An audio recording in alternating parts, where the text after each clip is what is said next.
पढ़ भागवत। गुरु परम ब्रह्म निराकरो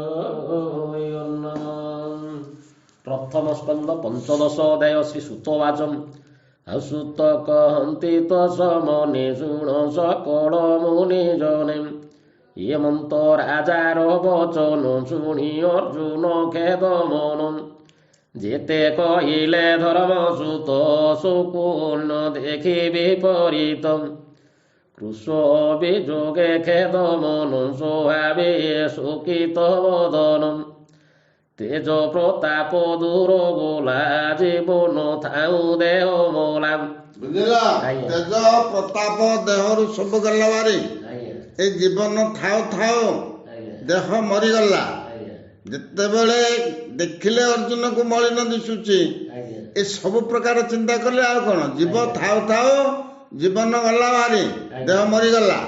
अच्छा अशोके कंपोई कोले बोरो बोदने असुरे उतरम लोचने देवेनी करो शोक सहरी वीर बरम शोके क्षणी जे कोले बोरो बाको न सुरे शोक बरम सखासु सदृश नंद बला सारथी फणे रथे थिलाम यादि जेते कृश गुण सुमरी कांदे पुण पुण राजा को चाही मन खेदे कही शोक गद गदे।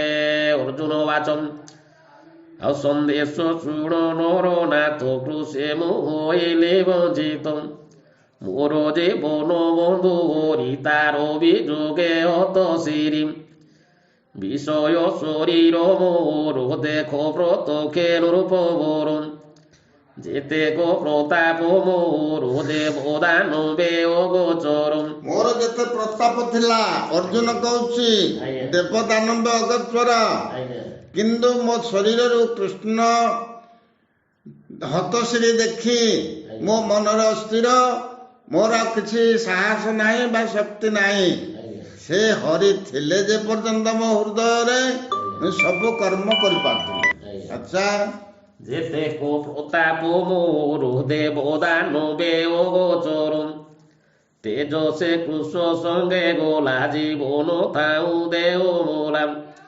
तारो विजोग क्षण मात्रे शोक पूरित निज गात्रे जेते अप्रिय दर्शन देख कुंठित मो जीवन मरण काली प्राणी जेने भ्रमन्ते कुंठित वचने যাহার পাদে আছে করি নিজ গান্ধিব করে ধরি দ্রৌপদ গৃহে রাজা মেলে বিবাদ স্বয়ম্বর কালে যেতে মিলিলে রাজপুত্রে কন্যা লোভন্তে লোভ চিতে কন্যা লোভিবা কালে গোল যে শোনে সমুদ্র ললম হেলে তাহাঙ্ক তেজ হরি লাখ বিন্ধি মুনেলি নারী পশু মারণে যার সঙ্গে খান্ডব বনে ক্রীড়া রঙ্গে সেবন অগ্নি মুখে দেই লহিলে মায়া শোভা মই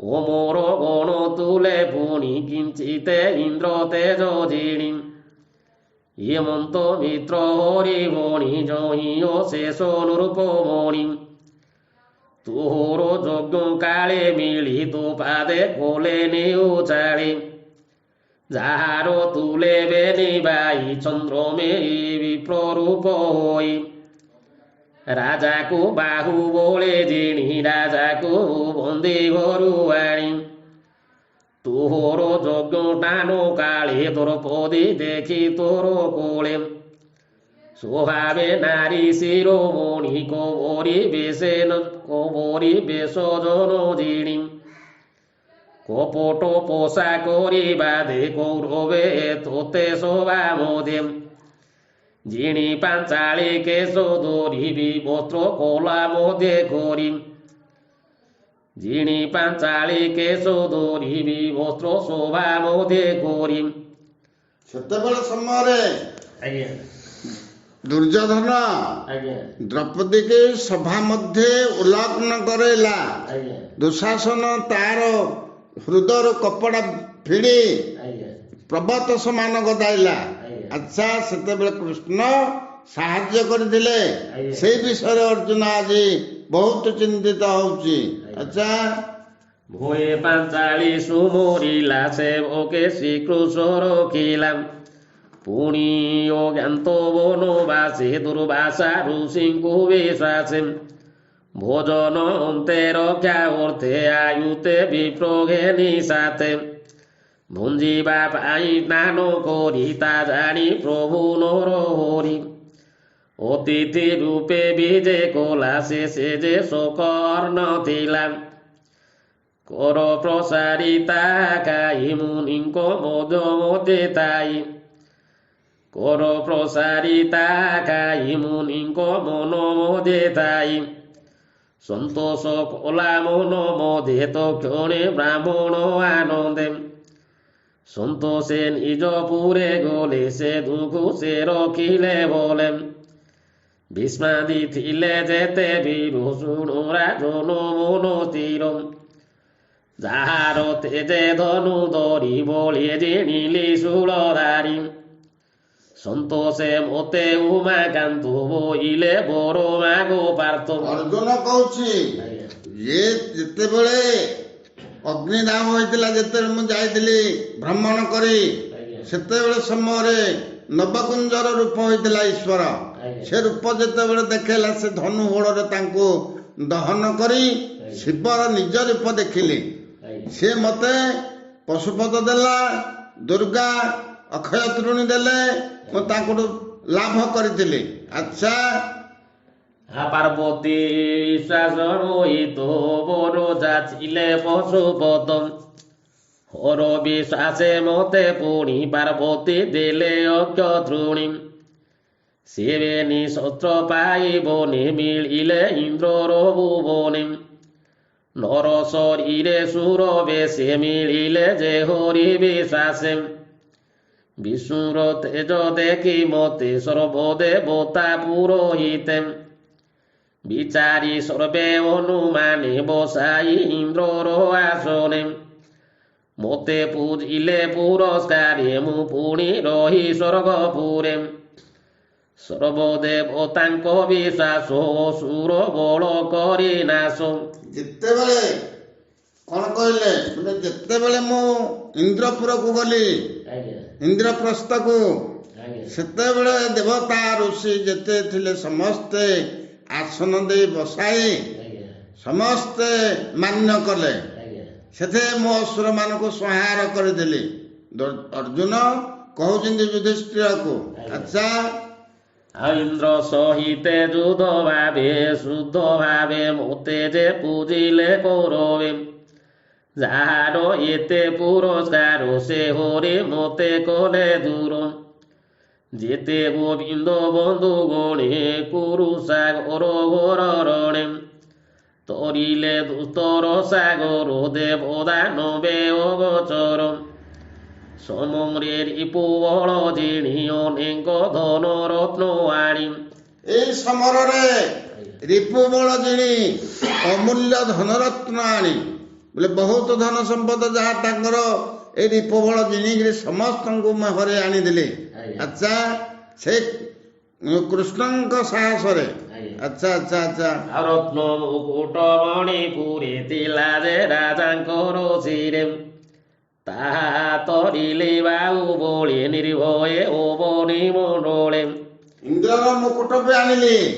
ଇନ୍ଦ୍ର ମୁକୁଟ ଥିଲା ତାଙ୍କର ଶିରରେ, ମଣି ମୁକୁଟ ମୁଁ ମଧ୍ୟ ଆଣିଛି। ଅର୍ଜୁନ କହୁଛନ୍ତି ଯୁଧିଷ୍ଠିରକୁ, କାହା ପାଇଁ? ସେଇ କୃଷ୍ଣ ଯେତେବେଳେ ମତେ ସହଯୋଗ ହେଇଥିଲେ।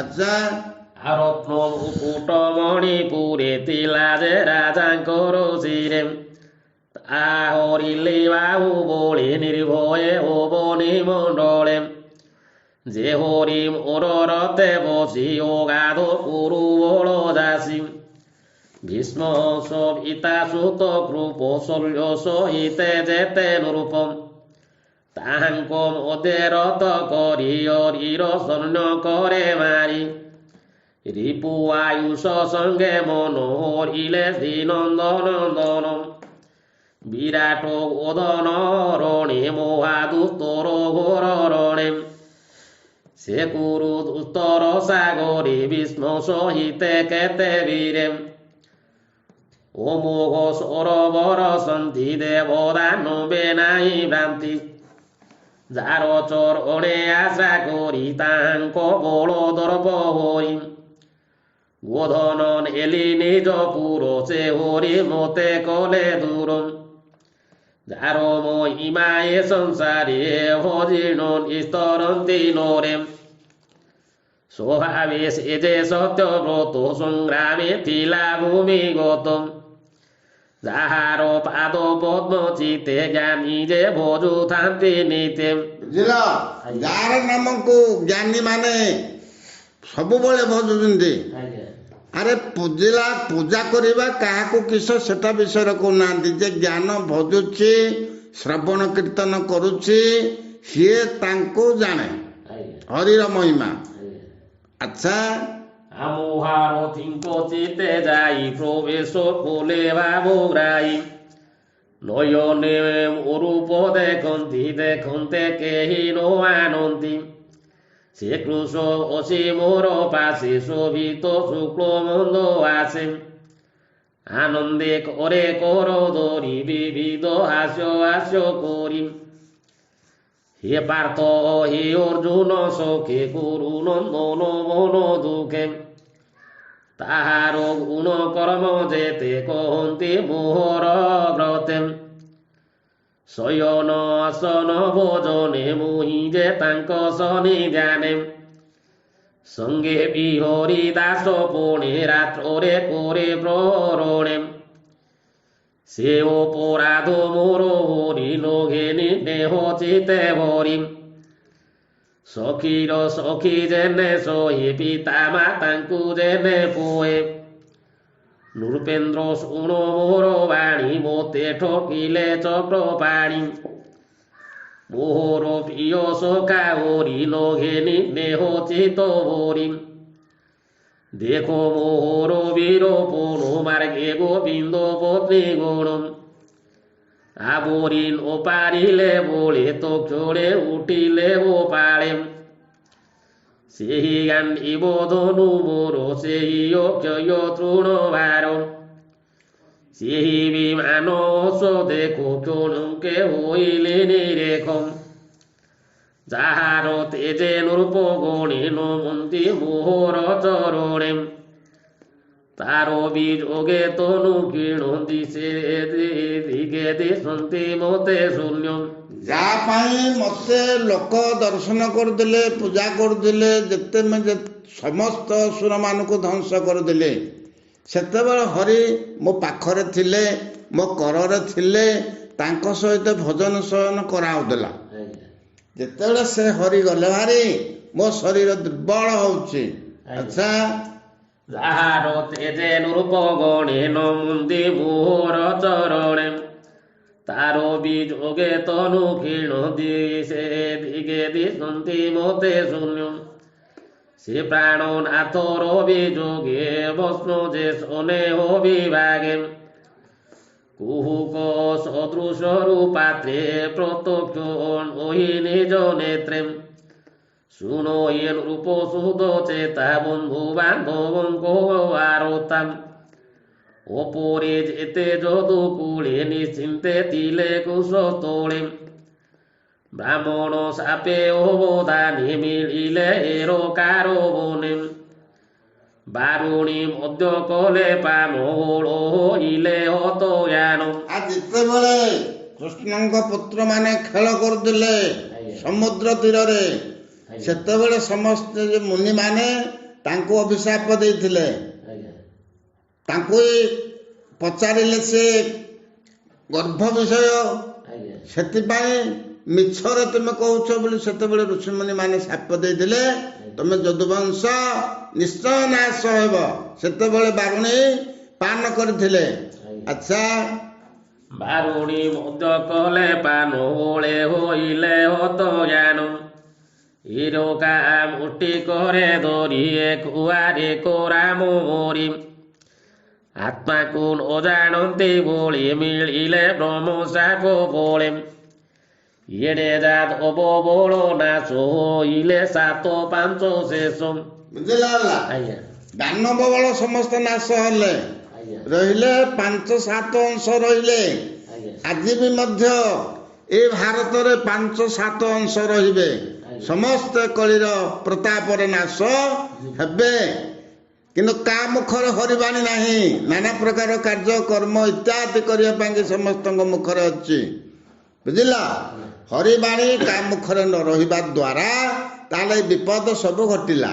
ଆଚ୍ଛା, ଏଡ଼େ ଜାତ ଅବବଳ ନାଶ ରହିଲେ 7 5 ଶେଷ। ଈଶ୍ୱର କ୍ରୀଡ଼ା ଏ ଜଗତେ ପ୍ରାଣୀ ଯେ ଈଶ୍ୱର ଆୟତେ। ମାରନ୍ତି ଏକୁଆରେ ବଳେ ଜଳ ଜନ୍ତୁକୁ ଯେନେ ଜଳେ। ନିର୍ବଳ ଜନ୍ତୁଙ୍କୁ ଗିଳନ୍ତି ନିଜ ମରଣ ନ ଜାଣନ୍ତି। ଆରେ ଈଶ୍ୱର ବୋଲି ଯେତେ ଯାହା କୁହାଯାଉଛି, ଅର୍ଜୁନ ସେଟା କହୁଛି। ଈଶ୍ୱର ବୋଲି ଯେତେ ଲୋକ ଭାବୁଛନ୍ତି, ନିଜ ଶରୀରେ ଈଶ୍ୱର ବୋଲି ସେ ଭାବୁନାହାନ୍ତି। ମନ୍ଦିରକୁ ଯାଇ ସେଠି ଆମର ବେଲପତ୍ର ଇତ୍ୟାଦି ଫୁଲପତ୍ର ନେଇ ସେଠି ପୂଜା କରୁଛନ୍ତି। ବୁଝିଲେ କି ନାହିଁ? ଆରେ ନିଜ ଘଟରେ ହଉଛି ଈଶ୍ୱର। ଯେ କିଛି ପୂଜା କରୁନାହିଁ ସେ ନିଜେ ଈଶ୍ୱର। ବୁଝିପାରୁଛ? ଆଚ୍ଛା, ନିର୍ବଳ ଜନ୍ତୁଙ୍କୁ ଗିଳନ୍ତି ନିଜ ମରଣ ନ ଜାଣନ୍ତି। ଦୁର୍ଜନ ପ୍ରାଣୀ ଏ ସକଳେ ଦର୍ପହରନ୍ତି ତାର ଏଳେ। ଏହି ପ୍ରକାରେ ଯଦୁ ବଳେ କଳି ବି ଆଇଲେ ସେଳେ। ଯଦୁଙ୍କୁ ଯଦୁ ବଳେ ମାରି ଭୂମିର ହାରାଅ କରି। ଗୋବିନ୍ଦ କଲେ କର୍ମ ଯେତେ ଲୀଳା ବିହରେ ଜଗତେ। ଯେ ଦେଶ କାଳ ଅର୍ଥ ଯୁକ୍ତେ ଅପହରନ୍ତି ଜନହିତେ। ସେ କାଳ ପଶି ମୋର ଚିତେ ପ୍ରାଣ ଦୋଇ ଅବିରତେ। ଯୋଉ କାଳ ସମସ୍ତଙ୍କ ପାଖରେ ଅଛି, ସେଇ କାଳ ମୋ ହୃଦୟରେ ପଶି ଆଜି ମତେ ଦହନ କରୁଛି। ବୁଝିଲ, ସମସ୍ତଙ୍କୁ କାଳ ଢାମ୍ପିଛି। କାଳରେ ସମସ୍ତେ ଗ୍ରସ୍ତ ଅଛନ୍ତି। କାଳ ବିଷୟରେ କେହି ଆଉ ଜାଣିପାରୁ ନାହାନ୍ତି। ବୁଝିଲ, ନାନା ତୀର୍ଥରେ ସମସ୍ତଙ୍କର ଭ୍ରମ। ଆଚ୍ଛା, ଶ୍ରୀସୁତ ବାଚନ ହେମନ୍ତେ ପାଣ୍ଡବ ଅର୍ଜୁନ କୃଷ ଚରଣେ ଦେଇ ମନୁ। ସୁହୃଦ ଭାବେ ଗାଡ଼େ ଚିନ୍ତି ଲୋଭିଲା ସୁନିର୍ମଳ ଭକ୍ତି। କୃଷ ଚରଣେ ଅନୁଜାନି ଚିତ୍ତ ନିର୍ମଳ ଶାନ୍ତି ଜ୍ଞାନେ। ଥିଲା ଯେ ଅଶେଷ କଳୁଷ ଭକ୍ତ ଭାବରେ କଲା ନାଶ। ଆରେ ଅଶେଷ କଳୁଷ ଥିଲା ତା ଦେହରେ। ଭକ୍ତି ଭାବରେ କୃଷ୍ଣଙ୍କୁ ଭକ୍ତି ଭାବ କରିବାରୁ ତା ଦେହରୁ ସବୁ କ୍ଲେଶ କଟିଗଲା। ବୁଝିଲ ସାଧୁ ସନ୍ଥ ମାନେ? ତୁମେ ବୁଝିଲ, ଲୋକଙ୍କୁ ବୁଝାଅ। ସମସ୍ତେ ବୁଝିଲେ ଆମେ ଚେତାବନୀ ହବା। ଜୀବ ଜୀବ। ଆଚ୍ଛା, ନିର୍ମଳ ବୃଦ୍ଧି ପ୍ରକାଶିଲା ଗୋବିନ୍ଦ ବାକ୍ୟ ସୁମରିଲା। ସଂଗ୍ରାମ ଅଦେ ରଥ ତାଇ ଯେ ଗୀତ କୃଷ ଗୁଣ ଗାଇ। ତାହା ସୁମରି ସୁଧ ମନେ ଶୋକ ଛାଡ଼ିଲେ କୃଷ ଧ୍ୟାନେ। ପ୍ରାକୃତ ଗୁଣେ ଗୁଣ ଲିଙ୍ଗ ସଙ୍ଗ ସଙ୍ଗ ହେତୁ ଭଙ୍ଗ। ଆତ୍ମାର ମୂଳ ଅଂଶେ ହରି ସେ କୃଷ ବୋଲେ ନିଜ ପୁରୀ। ଅର୍ଜୁନ ମୁଖ ବାକ୍ୟ ଶୁଣି ନିର୍ବେଦ ରୂପ ଚୂଡ଼ାମଣି। କୁନ୍ତି ଯେ ନିଜ ପୁରେ ଥିଲେ ଗୋବିନ୍ଦ ବିଯୋଗ ଶୁଣିଲେ। ତକ୍ଷଣେ ପାଇ ଦିବ୍ୟ ଜ୍ଞାନ ଗୋବିନ୍ଦ ପାଦେ ହେଲେ ଲୀନ।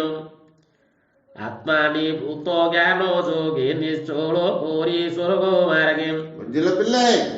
ଯେତେବେଳେ ଅର୍ଜୁନ କହୁଛି ଯେ କୃଷ୍ଣ ଦେହ ଛାଡ଼ିଲେ, ସମସ୍ତେ କୁନ୍ତି, ଦ୍ରୌପଦୀ, ସୁଭଦ୍ରା ଏ ସମସ୍ତେ ଆସି ଦିବ୍ୟ ଜ୍ଞାନ ପାଇଲେ। ଆଚ୍ଛା, ଶେଷ ସମୟରେ ଦିବ୍ୟ ଜ୍ଞାନ ପାଇ ସମସ୍ତେ ସ୍ମରଣ କଲେ କୃଷ୍ଣଙ୍କୁ।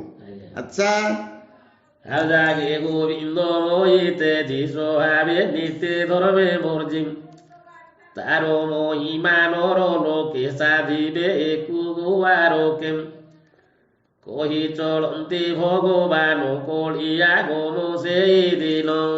ଶ୍ରୀ ଗୁରୁ ପରମ ବ୍ରହ୍ମ ନିରାକାର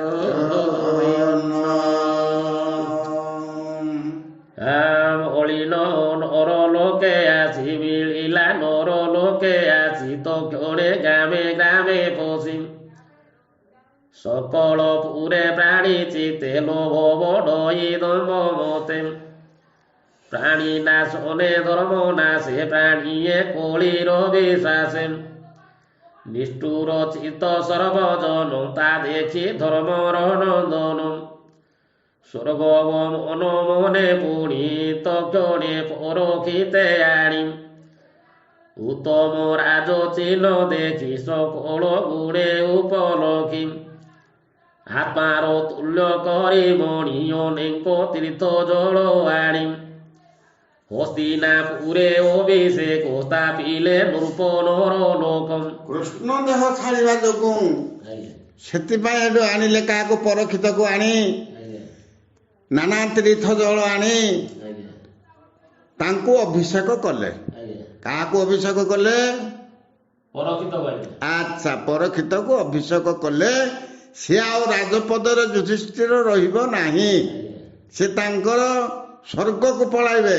ଆଚ୍ଛା, ଆଉ ହସ୍ତିନାପୁରେ ଅଭିଷେକ ସ୍ଥାପିଲେ ନୃପନର ଲୋକେ ଯାଦବ ବଂଶେ ଶେଷେ ଥିଲା ଦୁର୍ଜୟ ନିରୋଧ ବଳା ମଥୁରା ପୁର ଧର୍ମ ବାଟେ ସ୍ଥାପିଲେ ସୁର ନର ବାଟେ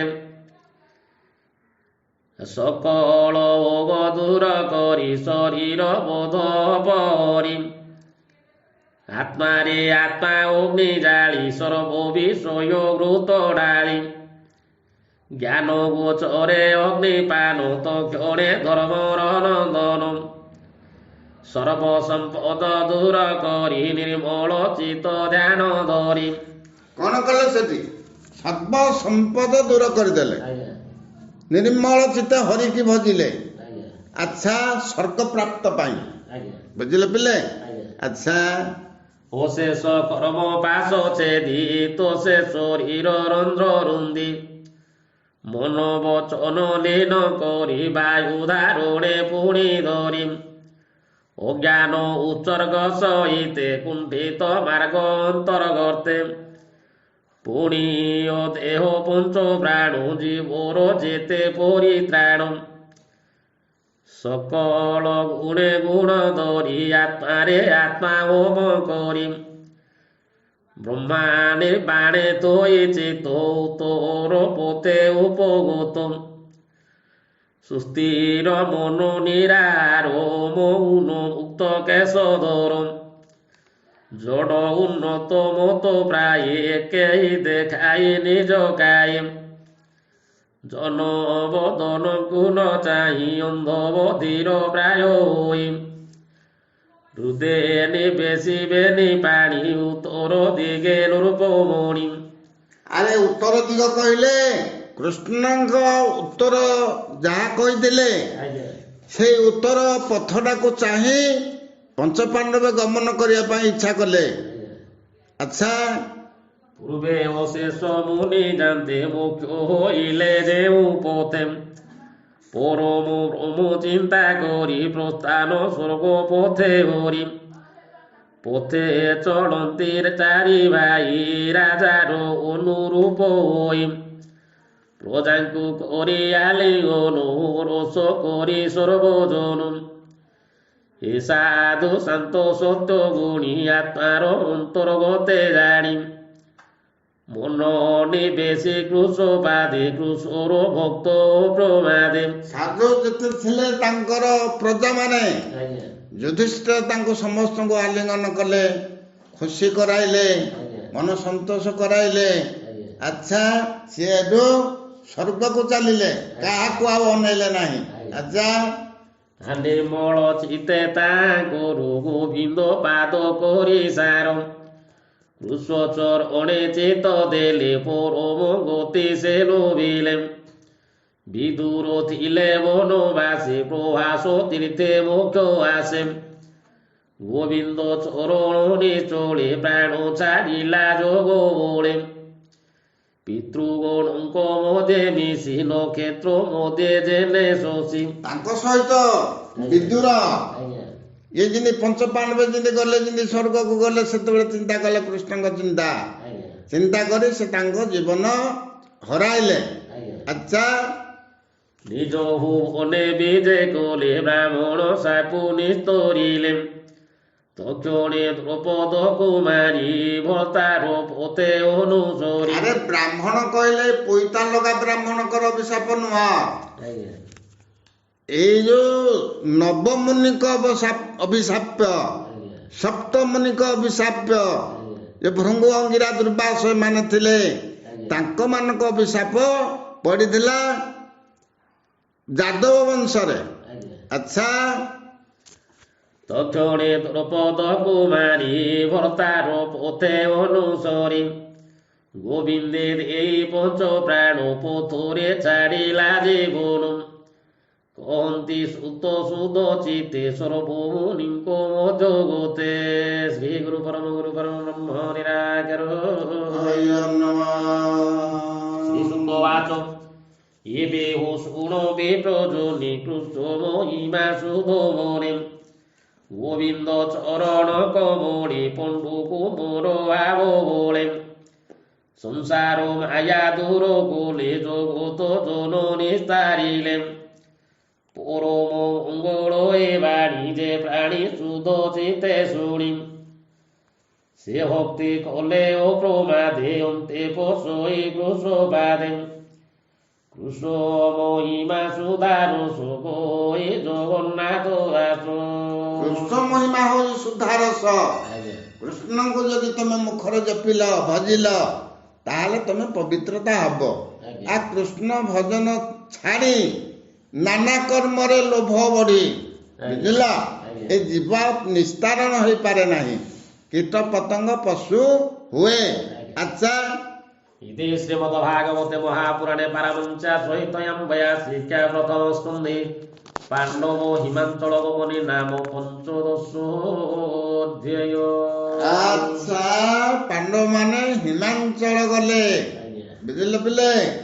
କି ସୁନ୍ଦର ନାମ କି ଜ୍ଞାନ ଭାଗବତରେ ସବୁ ଆମର ରସବାଣୀ ଲେଖା ଅଛି। ସୁଜନ ଜନ ମାନେ ସମସ୍ତେ କର୍ଣ୍ଣ ଶ୍ରବଣ କୀର୍ତ୍ତନ କର। ଆଚ୍ଛା।